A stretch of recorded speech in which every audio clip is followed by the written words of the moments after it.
How are you today? I'm doing very well.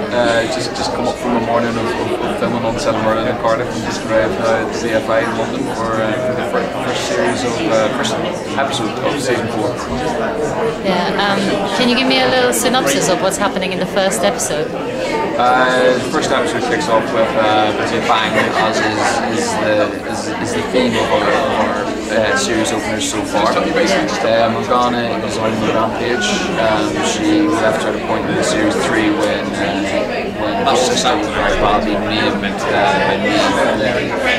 Her sister is no longer in a good state, and it's time for Morgana to take control of that side of the fight for evil. And you see very quickly within the first 10 minutes just to what extent she's willing to go to fight for that. It's very dark and it's very ruthless, and she does it. Meanwhile, back in Camelot, all is as it seems until Morgana goes through with what she goes through and releases something pretty horrendous across the land, which is terrifying, genuinely for the people of Camelot, and I think for the audience, because it's one of the darkest things we've done, and I genuinely think it's quite scary. Yeah. It's a lot to do with the dark and what's in the dark and the fear of the darkness and what's behind you when you're not looking. Don't look under the bed. I wouldn't look under the bed. Don't look under the bed. Wouldn't do it. So there are so many TV shows and so many movies about Camelot and the legends of Camelot. What do you think makes Merlin so special? Because it's series 4 now, so yeah, it's doing something right. It's definitely, it's huge credit, I think, to the writers and the producers for taking something as rich as the Arthurian legend, putting it in a fantasy setting. That's a big element, I think, that makes it adventurous, swashbuckling. Good evening, ladies and gentlemen. Welcome to BFI South Bank. Will ticket holders for the 6 o'clock screen of Love Letters and Live Wires in NFT3. Please now start ticket 6. That's ticket holders for Love Letters and Live Wires in NFT3. Please now start ticket 6. Doors now open. Where were we? What were we saying? What makes Merlin so special? Oh yeah. Well, for a start, you're taking something as rich as the Arthurian legend, placing it in a fantasy setting, and yeah, it's a swashbuckling adventure. You don't know what you're going to expect. You know it's Arthurian legend, but they're being told in new and unexpected ways, and that's what the legend's all about. It's been retold centuries and centuries and centuries. So we're not messing with the legends. They've been messed with for centuries, and we just continue in that tradition. And the more, as you said, there's so many talents of the Arthurian legend, and now we're a part of it. I feel lucky. Well, one of my favourite bits is the dragon. So, what would you do if you had a pet dragon? What would you do with it?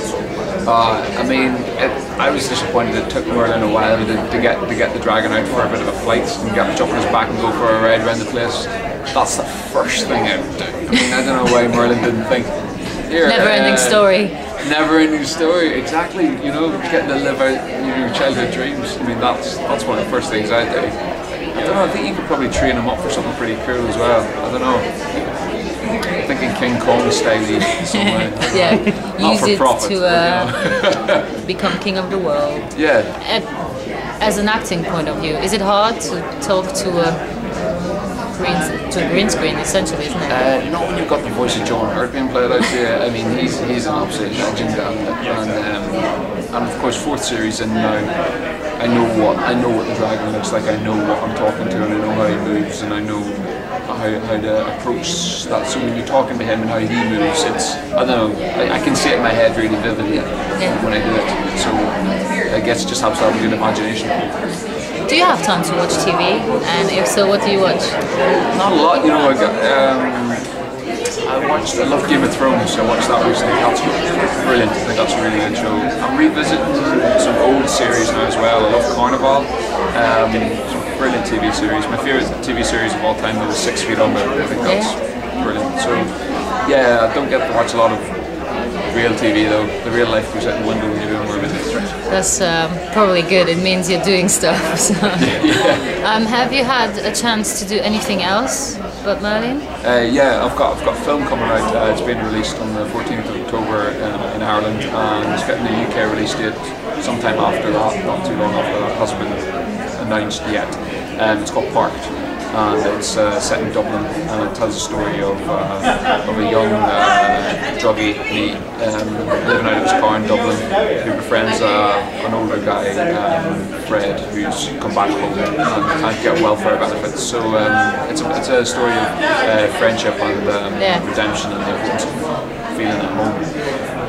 So, you have a lot of you play those characters, friendship kind of roles, like this is a different one. Yeah. See it when it comes out.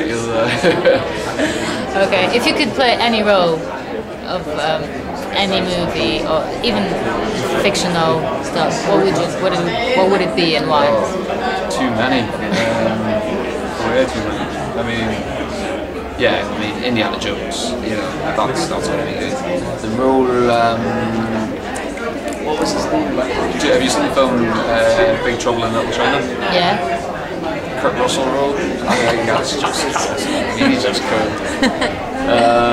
But and that's just pure action adventure, fantasy stuff. Proper media roles. I mean, films like 21 Grams and American Beauty. Those are stories and characters really close to my heart, and things that I think would be fascinating to portray. And also fantastic directors to work with.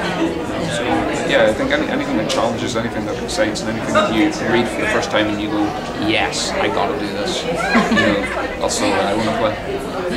How is Merlin's character? Ladies and gentlemen, this is the 4-minute call for the 6 o'clock performance of Love Letters and Live Wires in NFT3. Will ticket holders can retake their seats. Also, with those attending the 6:20 performance of Hidden Agenda in NFT2, please now start to take your seats. This wasn't the doors are now planned. open. Yeah. Thank you. Actually, this is a really silly question, and it's really personal. Actually, Sorry? Merlin is famous for his long beard. When are they going to make you grow one? Is that going to happen? I've been trying to for the past. It's not happening. But you will. There's some stuff coming up. Anyone who's been watching the series so far will see that we'll know that there's an older version of me that appears every now and again. So we will see in the fourth series. He makes a bit of a comeback.